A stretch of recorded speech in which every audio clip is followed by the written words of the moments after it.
Yeah, the teachers always ban the fun things, right? Why do you have to make it so difficult to go to school? We could play with toys and have fun, but no, we got to sit there and learn. Come on, Laura. All right, we're in Revelation chapter 2. Does anybody have any Bible questions to begin our class today? All right, in that case, let's begin Revelation chapter 2, verse 1. Oh. You were talking last Sunday night? Yeah. Okay. Sunday night or Sunday afternoon, Sunday morning, so about the lady in Judges, the lady that you said was the guy cut her up or somebody Yes. cut her up and baby. But and I read, it didn't look to me like I couldn't remember reading. I know I read some of this stuff, but it looked like I didn't remember that, and I went back and read that chapter, and I was wondering. I didn't think it was the lady's fault that the man was Oh, no. coming up. So I was wondering why he cut her up, because she was sinful then to him. Well, she was dead. Right. She was dead. Oh, she was dead. Yeah, they had abused her to the point of death, and so he was sending a message to Israel how evil that city was.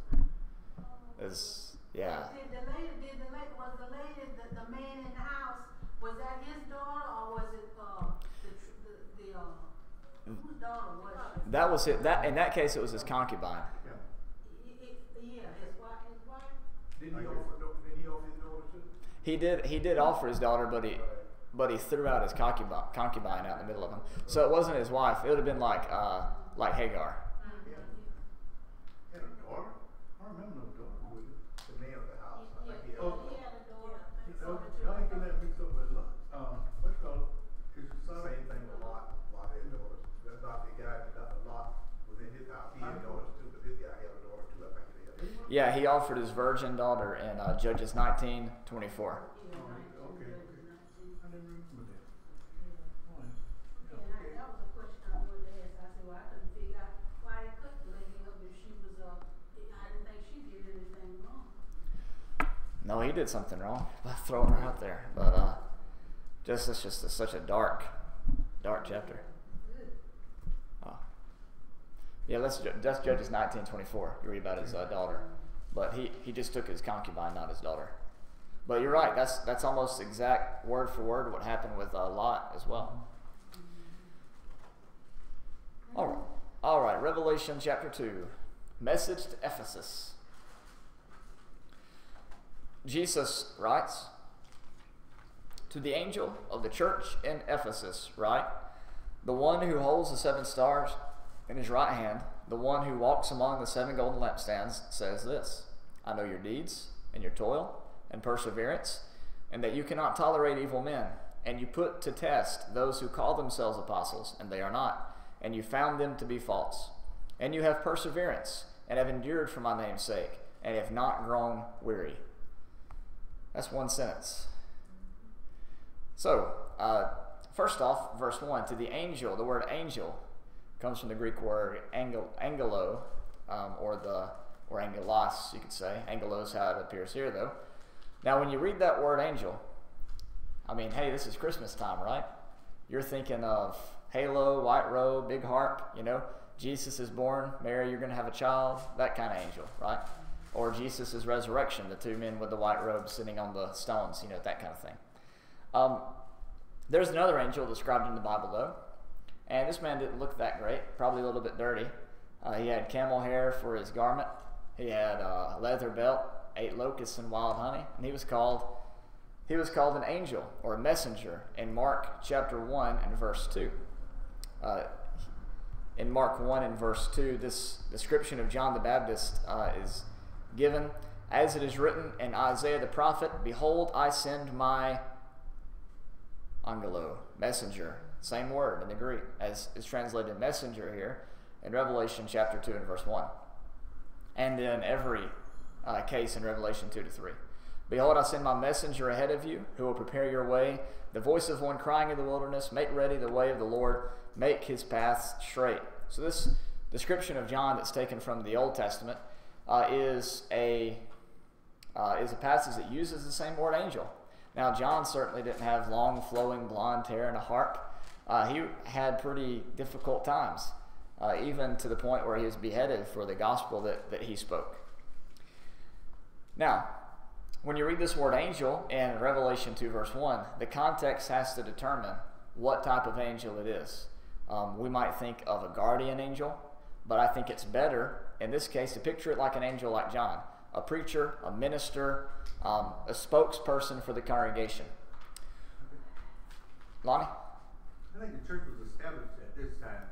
All the churches probably was established, and it might have been the elders or something. Could be. Yeah. Here's one thing that we do know, though. In Revelation 1 and verse 3, the Bible says this: Blessed is he who reads,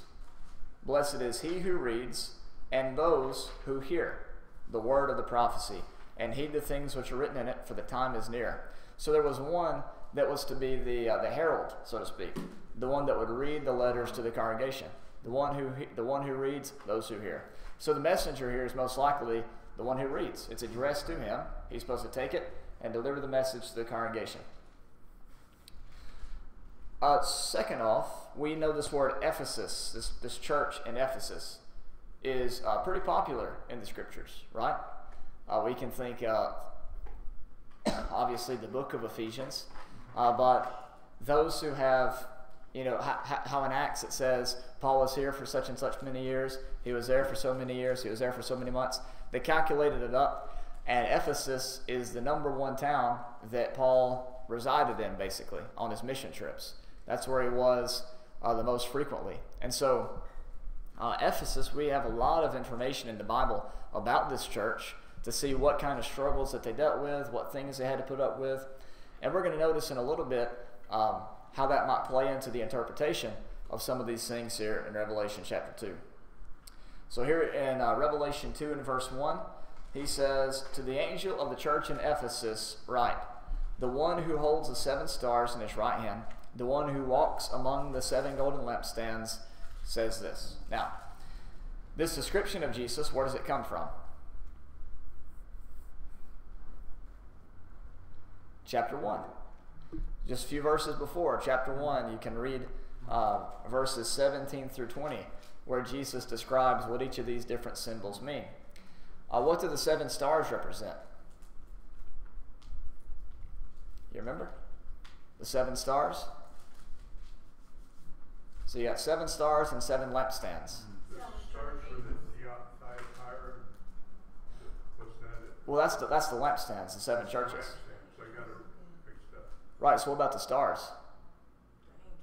The angels, the messengers, that's right. So the stars are the messengers, the lampstands are the churches. Now, why do you think that a preacher, a minister, an elder, just the speaker, the town crier, why do you think he's referred to as a star here? What kind of significance does that have, you think? Well, Jesus was described as a star, right? The star of Jacob from Revelation chapter 22. Wasn't even King Nebuchadnezzar described as a star in, where is that? In his own mind. Aren't we all? I'm just blanking on that passage. I think it's Ezekiel 18, but I'm not sure. No, that's not it. That's the sour grapes. Oh, it's Isaiah 14. There it is. It was in one of those files. There's a cartoon where the character is trying to remember something, and they're all in their mind, digging through the files trying to figure it out. But Isaiah 14, the king Nebuchadnezzar, or the king of Babylon at least, it might have been his father, Nebuchadnezzar, or whatever, how you say it. It's called the day star, or Lucifer, as you might be familiar with. So there's, so a star is someone who could be a prince or a king, as you see there, or in that case the sun. You have the princes or the sons of Jacob that are called stars in Joseph's dream.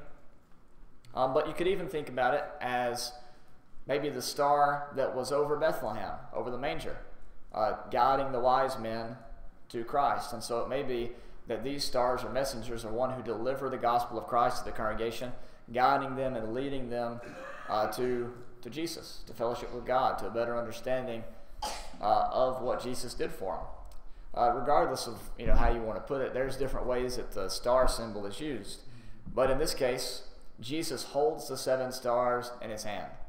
Now we kind of understand that.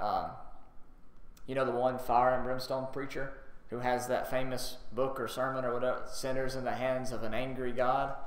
Are you familiar with that imagery? Or we hold that, we sing that one song, time is filled with swift transition. Oh wait, never mind, that's hold to his hand, right? But we think about the idea of, you know, time being in the hands of God, or you might say, well, it's in his hands now. Or Pilate washes his hands and he says, you know, my hands are washed to this matter. Well, these 7 messengers are in the hand of Christ. He has authority over them, power over him, power over them. He maybe guides them, cares for them. So they're under his control. They're his authority. When they read these things to the churches ought to listen because they're one with Christ. These messengers are. You also see, here he says, the one who walks among the 7 golden lampstands. Now you can think about this perfectly.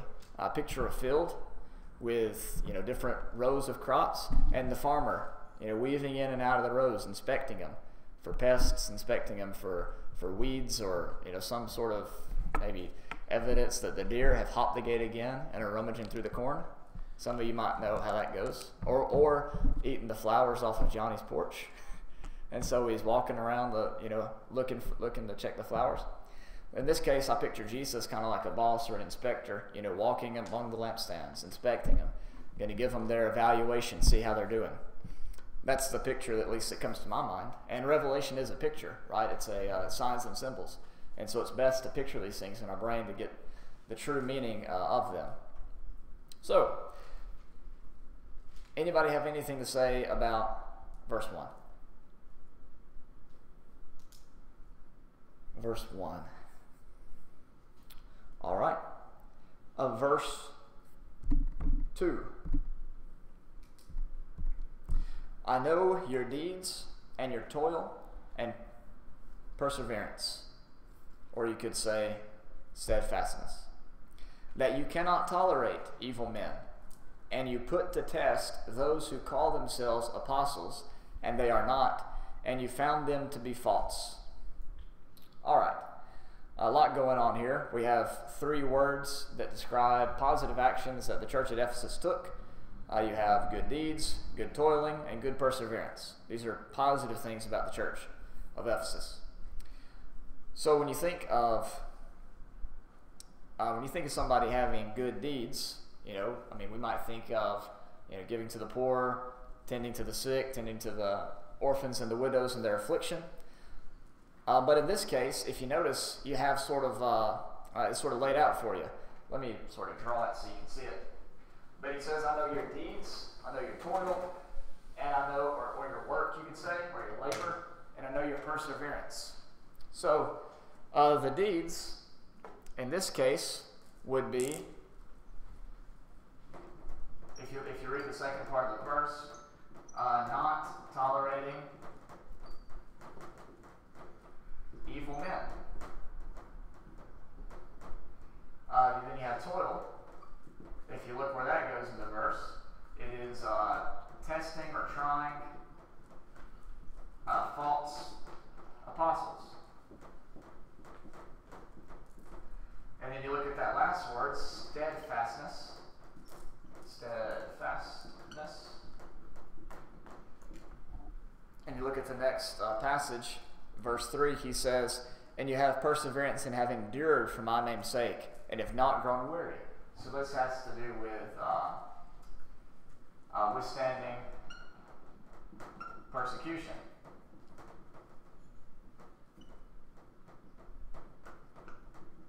So you have, this verse kind of explains to you what it means by each of these things. Not that it's limited to these things, but that this is what Jesus has in mind when he's speaking here in verse 2. So he knows their deeds, he knows their toil, and he knows their perseverance. Now what we might ask is, who are these evil men? Who are these false apostles? And there's a lot in the Bible that talks about false apostles and false teachers that we can go and look at. But I have a couple of verses in mind that I think you'll find find particularly interesting. I mentioned to you before how a lot of the literature in the Bible has sort of a pattern to it, sort of an A, B, C, B, A kind of pattern, which is called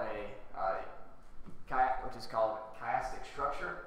I mentioned to you before, it kind of goes like this and then mirrors back in on itself, where the two match. And we saw how even the letters did that in terms of the faithfulness of the churches. We saw completely in need of repentance, just sort of a little bit mixed, and then, or rather, faithful and sort of mixed, and then just completely divided down the middle with Thyatira. So, what you have in the epistles is sort of the same kind of structure. You have the salutation and the closing salutation, I suppose. Then you have sort of the good job, so to speak, in this case. And then you see what they're lacking. Now, if you look at the second sort of good job in the passage, notice verse 6. He says this, "Yet this you do have, that you hate the deeds of the Nicolaitans, which I also hate." So, here we have the identity of the false prophets, the false teachers, the false apostles, and the evil men defined for us, the Nicolaitans.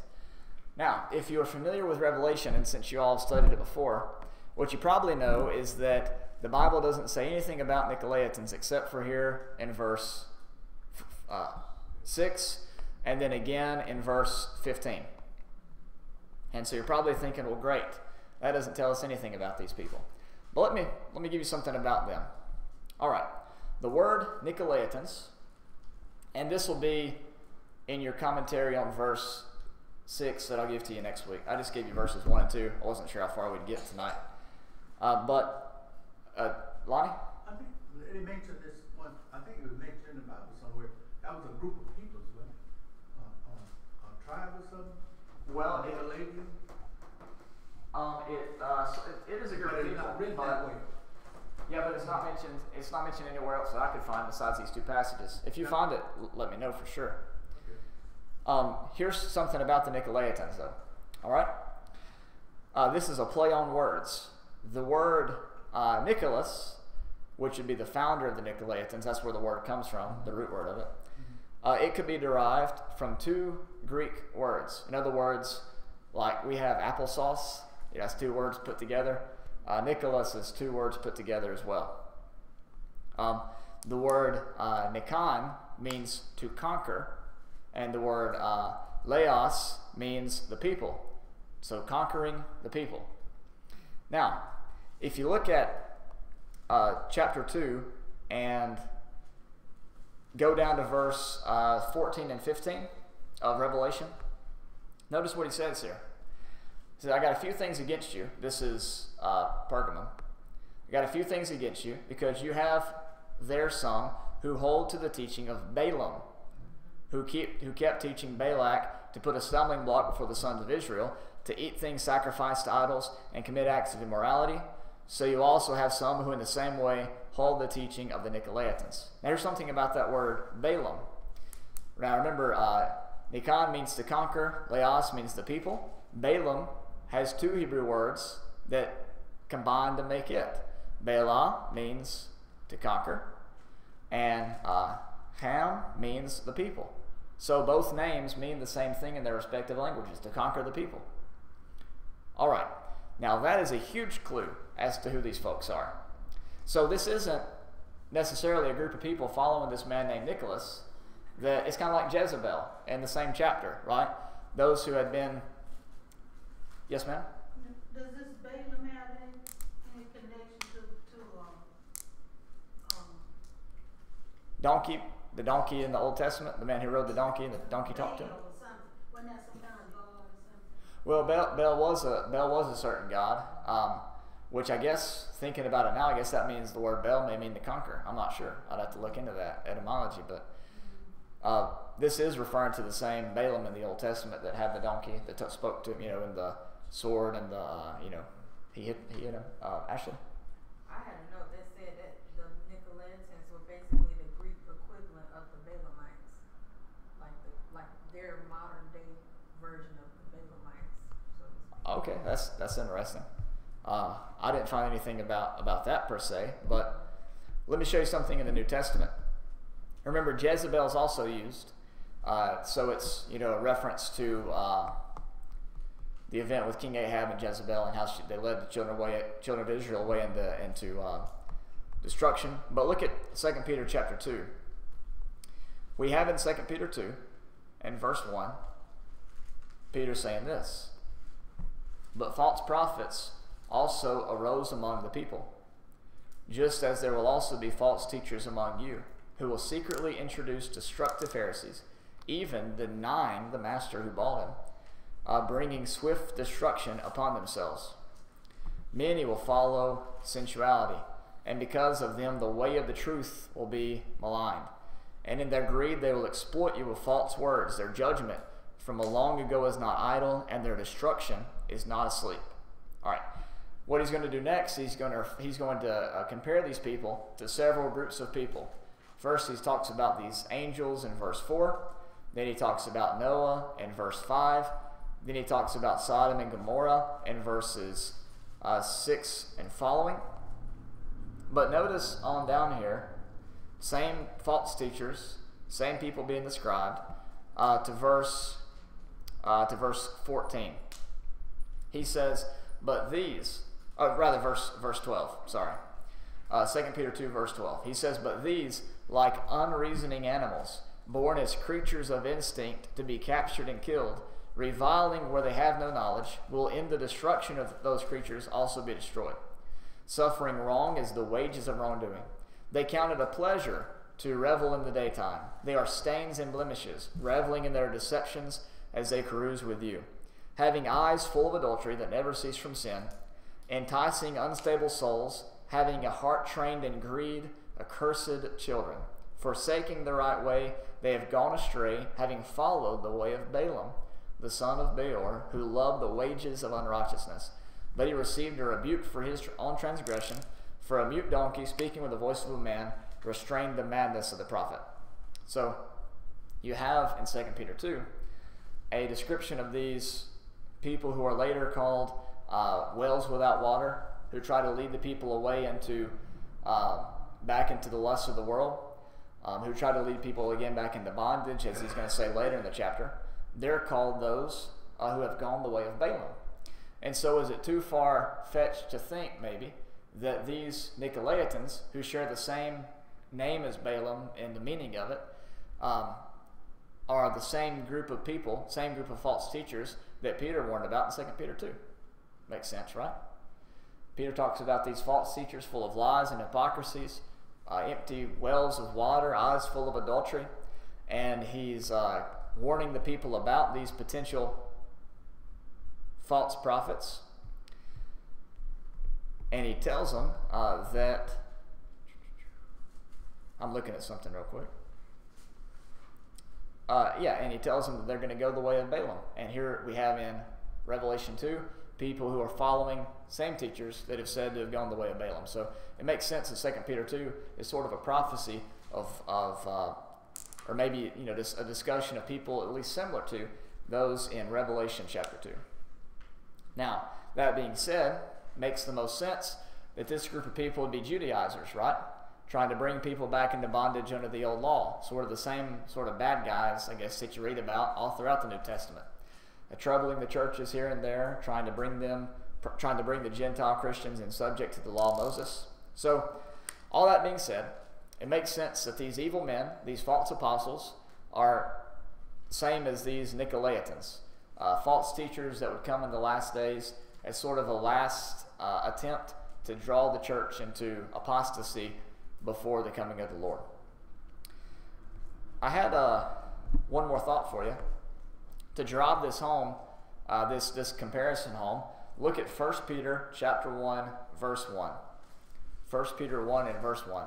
And you'll see whose Peter's audience was when he wrote these two epistles, including 2 Peter. In 1 Peter 1 and verse 1, he says this: Peter, an apostle of Jesus Christ, to those who reside as aliens scattered throughout Pontus, Galatia, Cappadocia, Asia, ding, ding, ding, Asia and Bithynia, who are chosen. So you have Peter writing to these 7 churches, at least a lot more than that, but at least these 7 churches in Asia Minor, saying you got to watch out because there's false teachers coming. They're walking the way of Balaam, and if you don't watch out, they're going to take you back into bondage. They're going to take you back into the corruption that's in the world. They're going to make you lose out on the prize. And here is John writing with the help of Jesus in Revelation 2 saying, good job, church at Ephesus. You stood up to these Nicolaitans. You stood up to these people who've gone the way of Balaam, and you've not allowed them to get into the church. So you kind of see the progression of history in the first century, dealing with the different false teachers these churches had to put up with, you see. Any thoughts on that? I'll give you the notes on that next Wednesday on verse 6. You can read up more about that if you like. All right. Okay, let's go back to Revelation, because I want to get to a few more things here in verse 2. Revelation chapter 2. This will help us out even more to identify these people, because we can even put a name to some of them, as we'll see in a second. Revelation 2 verse 2, he says, I know your deeds and your toil and perseverance, that you cannot tolerate evil men, and you put to the test those who call themselves apostles, and they are not, and you found them to be false. When it says put to the test, a good passage that I would probably put in my center column is 1 John 4 verse 1. Try the spirits to see whether or not they're from God. Test them. So same sort of deal there. But let's notice on this phrase specifically the false apostles. False apostles. Because the Bible has a great deal to say about individuals who tried to act as if they were sent by God. Because that's what apostles means. It's just those sent. There's people in the New Testament that are called apostles that aren't really what we would consider to be, a bona fide apostle, like Peter, Andrew, James, and John. Barnabas was called an apostle, and there's some in the end of the 1 Corinthians letter that are called apostles, and it just means one who is sent. There's a difference between the apostles and an apostle. But let's look at these false apostles in 2 Corinthians chapter 11. And you're about to see an interesting word that pops up here again.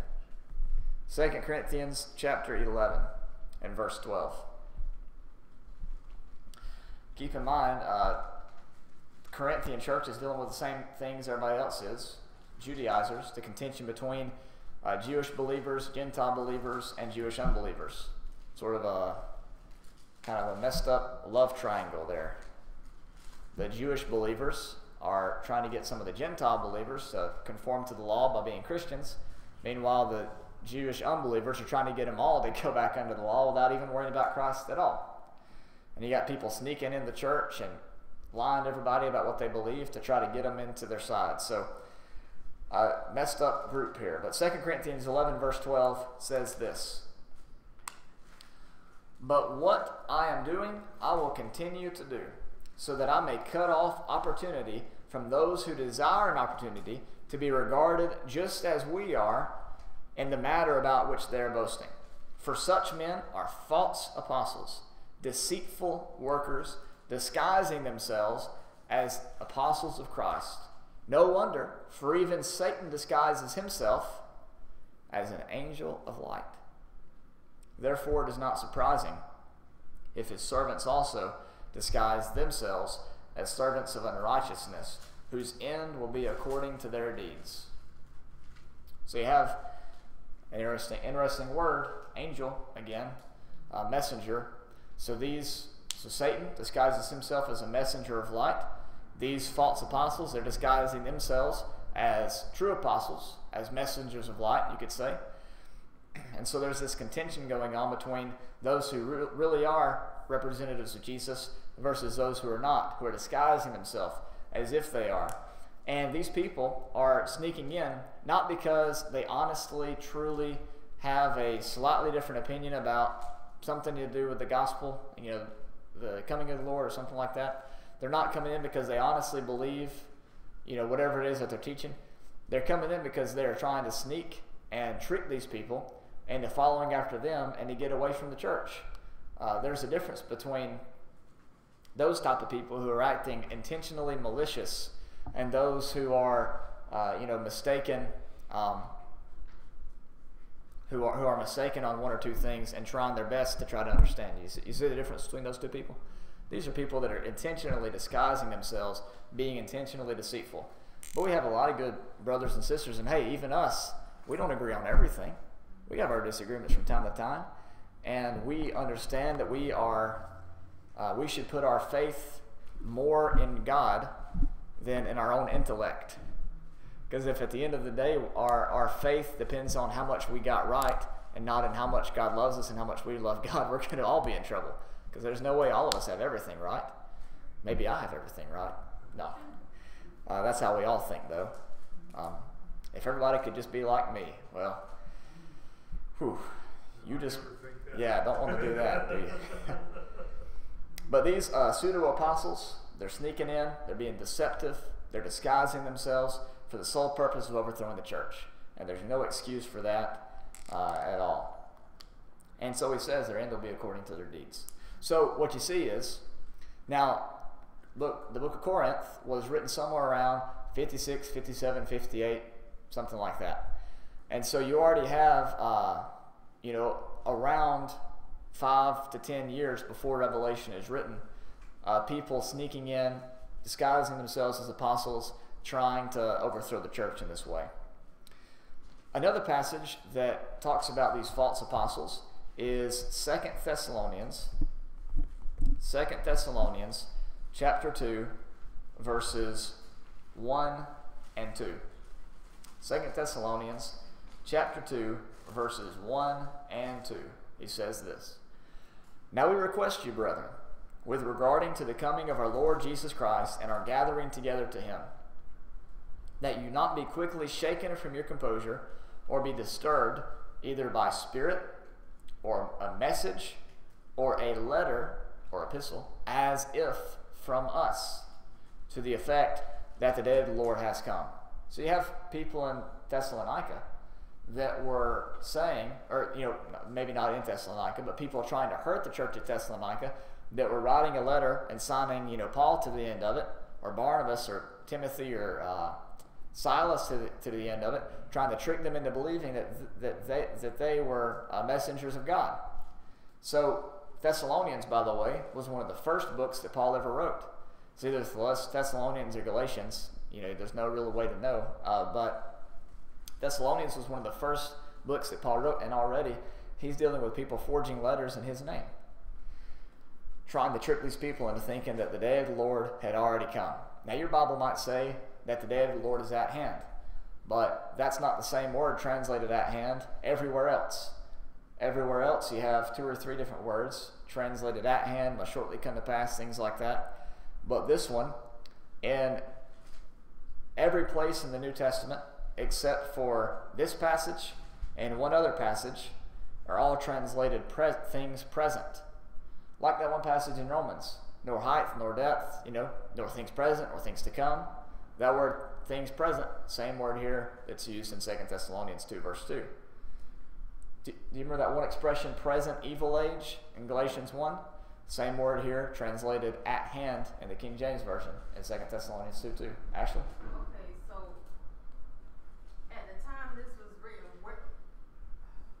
where was this in relation to Christ appearing a second time, not necessarily physically? Did you get what I'm saying? Yeah, like, sure. So, What was your question? I'm trying to figure out, because we know these books aren't necessarily in the correct order.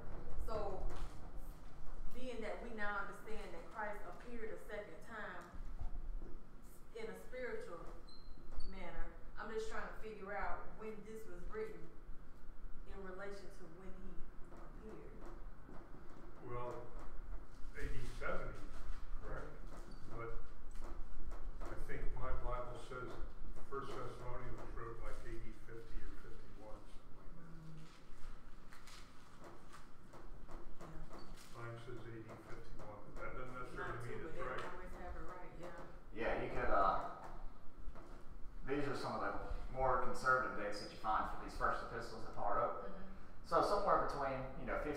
53 is when 1st and 2nd Thessalonians was written. And the way that you find that out, by the way, is not just guessing. You go to Acts and you do several things. Number one, you can count Passovers. And then the other thing that you do is you count the years. So, like I mentioned earlier, sometimes it'll say, Paul stayed in Ephesus for 2 years and he stayed in Corinth for 18 months and this and this. And so you kind of figure it up. And Acts 17 is when all the stuff goes down with the house of Jason being overthrown and all that kind of, and Paul and Barnabas have to leave town, or Paul has to leave town. It's actually Timothy and Silas that are with him. But then, if you look at, where was it here? 1st and 2nd Thessalonians a lot is about, hey, I'm about to send Timothy back to you. So Timothy was there, he came to Berea, and then Paul sends him back. So if you look at there, this was most likely written in Athens or so, right after the events in Acts 17. So you kind of got some context clues you can play with to figure out, when this book was written and things like that. So this was somewhere between 50 and 53. And so people count the Passovers from Pentecost and things like that to figure out when it was. They used the years in Paul's missionary journeys to try to figure it out. So that's just some ways. Yeah, mine says between like 50 and 52 or something like that. But it just always, when I see certain passages like that one, I'm always in my mind, because if someone asks a question, I want to be able to explain, what it's talking about in relation to Christ's death and his ascension, and you know what I mean? Because we understand it, but somebody else read it and be like, well, why does it say that? You know what I mean? After the fact, but yeah. Right, so this is exactly 20 years after Jesus' ascension. So you have them in 2 Thessalonians 2:2 saying, writing as if they're apostles, saying, hey, the coming of the Lord has already happened. The day of the Lord has already come. It's already present. It's already here. Which means that if they didn't know it, remember John 14, Jesus would manifest himself to his followers, and the wicked would not necessarily understand. So you have them basically saying, you're all wicked, is part of it. You're all wrong. Jesus' predictions about the fall of the temple's still here, and he's already come. So you must be wrong about the fall of the temple and the end of the law and all this kind of stuff. But here's my point. False apostles, writing as if they're Paul, Silas, and Timothy, saying that the Lord had already come. Now, who's another two individuals that said that the Lord had already come? Hymenaeus and Philetus, 2 Timothy chapter 2, right? So, Timothy, where was he? Where was Timothy stationed? Do you know? I go to 1 Timothy 1, verse 3. You'll never guess. Never guess. What? Nope, he wasn't at Corinthians. He was at Ephesus. Ephesus. So you have Timothy stationed in Ephesus, according to 1 Timothy 1 and verse 3. And Paul writes to him and he says, I've had to deal with some folks over there at Ephesus that taught that the resurrection's already passed. So you have false apostles in 2 Thessalonians 2:2 saying that the day of the Lord had already come. And now you have these people in the letters to Timothy teaching that the resurrection had already passed before the fall of Jerusalem. And they're located in Ephesus. So it seems to be that this doctrine of the Nicolaitans, these evil men, these false apostles in Ephesians 2, may just be Hymenaeus and Philetus and their followers, or at least people like them. Same town, false apostles, false gospels, trying to boast themselves in the law. And as Paul says in 1 Timothy chapter 1, they want to talk about the law, but they really don't know what they're talking about. To paraphrase, he says in 1 Timothy 1 and verse, let's see where that is there. Verse 7, wanting to be teachers of the law, even though they do not understand either what they're saying or the matters about which they make confident assertions. So, trying to teach the law, but they don't know the law, basically. So, it makes sense to me, at least, that these people over there in Revelation 2, the church at Ephesus had put down and dealt with, seems to be the same people, at least the same kind of people, that Paul had to deal with in 1 and 2 Timothy. What are your thoughts on that? Same town, same time frame, same problems. Judaizing, trying to use the law unlawfully. Seems to match up to me. And then there's a couple of references in 2 Timothy, back to the book of Numbers, about the sons of Korah being swallowed up, by the earth. That could lead me to believe it's, drawing from some of the same sort of context, but that's kind of reaching, I think. So we're not going to go there now. All right, so he has these evil men, these false apostles, and they've tested them, they've tried them, and they've taken them out. Now, false apostles, how do you think that an individual would know between a false apostle and a true apostle? From the word.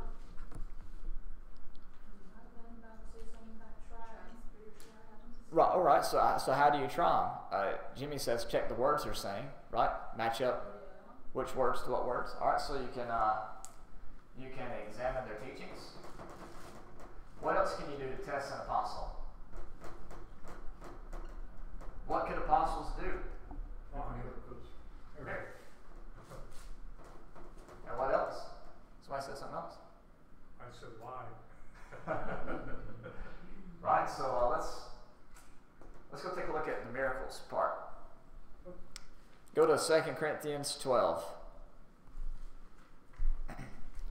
2 Corinthians 12 again, by the way. We keep going back to 2 Corinthians 12, and it's not a coincidence. He's dealing with the same stuff.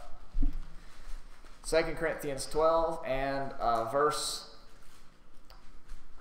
12 is the verse. But yeah, let's just go ahead and look at it, verse 12. But, this is all in 2 Corinthians 11, 2 Corinthians 12. He's dealing with the same kind of stuff here. He says, the signs of a true apostle were performed among you with all perseverance by signs and wonders and miracles. So, one great way to tell if somebody's an apostle, show us a sign. Raise the dead. Heal the sick. Heal the blind. Another passage you can look at is 1 Corinthians chapter 9 and verse 1. You'll see that as well. 1 Corinthians chapter 9 and verse 1 and 2. Paul says kind of the same thing. He says, am I not free? Am I not an apostle? Have I not seen Jesus our Lord? Are you not my work in the Lord? If to others I am not an apostle, at least I am to you, for you are the seal of my apostleship in the Lord. So here he says that that them being, okay, so fruit, right? If you and I go out into a field and we both have a bunch of apple seeds or whatever, we can even say maybe something that has a faster growing period, maybe soybeans or something like that. We plant them, and you say you're not a true soybean farmer. You don't even know how to grow soybeans. Well, we'll find out eventually, right? Give it a couple months, and we'll see what comes up out of the ground. So what Paul says here is, hey, you're my sign that I'm an apostle. You are behaving, you're worshiping, you are teaching exactly like these churches in Jerusalem do. So don't let anybody say anything different about my apostleship. I've demonstrated that I'm a good sower, right? He had the miracles and he had the product to prove that he's a disciple. So you have the teachings and the miracles that show that he is show that he is true. So obviously, whatever fruit these false teachers were producing didn't look like Paul's, and they didn't have the miracles to back it up. So they cut them out. Didn't allow them to come in there and infiltrate their congregation. They couldn't even tolerate them. You feel like that sometimes? You can't even tolerate it. I know Gary talked about going and listening to a speaker, and he said he just could barely even sit there and listen. It just drove him crazy, just how, and I can sort of understand that. Did you read 2 Corinthians 9, 1 and 2? 1 Corinthians 9, 1 and 2. Oh, I know you said, I thought you said 7, but I probably did. I could have said it. I said, mine don't say that. Well, we got different versions, so You just I said 2 Corinthians 12:12 first, and then you went to 1 Corinthians. That's probably what you did. 2 Corinthians 12:12. 1 Corinthians 9:22. There you go. I had one more that I wanted to share with you. Let me see if I can find it again. Cannot tolerate evil men. That's what it was. 2 Peter 2. Let's go back there one more time. One more time. 2 Peter 2, verse 8. Verse 8. He says, "For by what he saw and heard, that righteous man, while living among them, felt his righteous soul tormented day after day by their lawless deeds." So there's another verse that talks about how Christians or followers of God were incapable of tolerating evil. That's Just referenced a lot, right? Yep, that's referenced a lot. Right in the middle of Sodom and Gomorrah. And you might think Sodom and Gomorrah pretty evil, right? But Jesus said that in the day of judgment, it'd be a lot easier for Sodom and Gomorrah than those people that rejected the miracles. So there you go. Well, there's verses 2 and 3 or rather 1 and 2 of Revelation 2. Does anybody have any follow-up comments on either of those? Hopefully I've given you, is that 2 pages, Laura? Or 1 page? Okay, good. Hopefully I've given you enough information to sort of supplement the reading material. A lot of the times I get up here and we're going through something and I have an aha moment right here. So a lot of it's not on the page, but you got a whole back of a sheet to write on. And besides that, though, I think that handles verses 1 and 2. We'll look at verse 3, which verse 3 is pretty just straightforward. And we'll move on to 4 through 7. Try to finish up Ephesus next week since we've already covered a great deal of it in advance. All right. If nothing else, I'll go ahead and cut off the live stream here.